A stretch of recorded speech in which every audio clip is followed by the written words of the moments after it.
Qu'est-ce qui fait qu'une image est plus ou moins floue ou précise? Vous le savez sans doute déjà, c'est lié au nombre de pixels. Ici, on a une image qui est très grossière puisqu'on a 32 pixels sur 32, alors qu'ici on a une image standard, 640 pour 480, ce qui nous fait ici un total de à peu près 1000 pixels. Ici, un peu plus de 300 000. Et ce nombre total de pixels, c'est la définition de l'image. Vous devez savoir que chaque pixel est codé par un tableau avec 3 valeurs, chacune codant pour les couleurs primaires, rouge, vert et bleu. Ces valeurs vont de 0 à 255, ce qui correspond aux valeurs possibles quand on écrit en 8 bits, donc avec 2 puissance 8 valeurs, 256 valeurs. Ici, sur une échelle allant de 0 à 255, on a des nombres qui sont plutôt petits, proches de 0, donc ça ne sera pas surprenant qu'on a une tâche très sombre. Si on s'intéresse au tableau codant un deuxième pixel, on voit que les valeurs sont beaucoup plus grandes, ce qui explique que le pixel est beaucoup plus clair.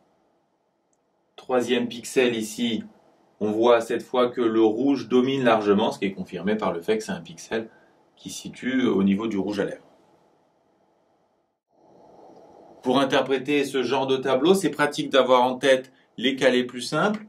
Quand on n'a que des zéros, c'est un pixel noir.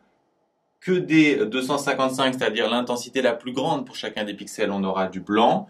Évidemment, si vous avez que du rouge, que du vert ou que du bleu, là on a les couleurs primaires, il n'y a pas de difficulté d'interprétation. Et si vous avez un mélange par exemple de rouge et de vert, vous obtenez du jaune, une couleur secondaire.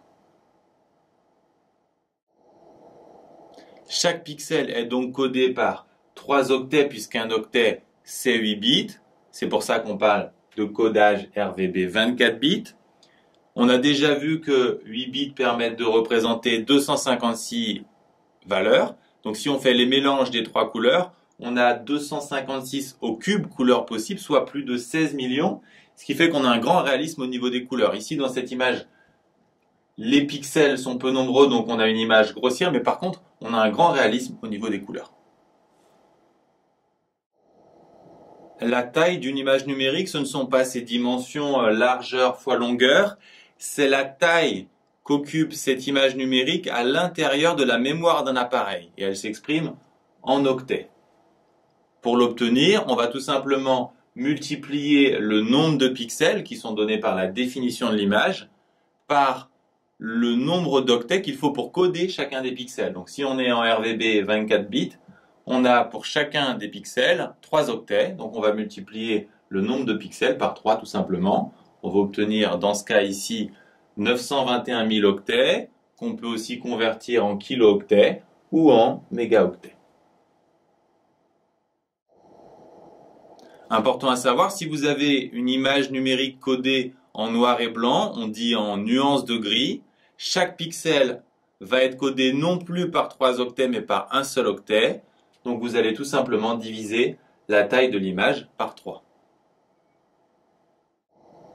Vous avez filmé un loup avec la même qualité d'image que précédemment et vous voulez transférer ce film. Vous vous intéressez à la quantité d'informations que vous allez envoyer par seconde. C'est ce qu'on appelle le débit binaire et ça s'exprime en bits par seconde. Attention, on n'est plus en octets, on est en bits.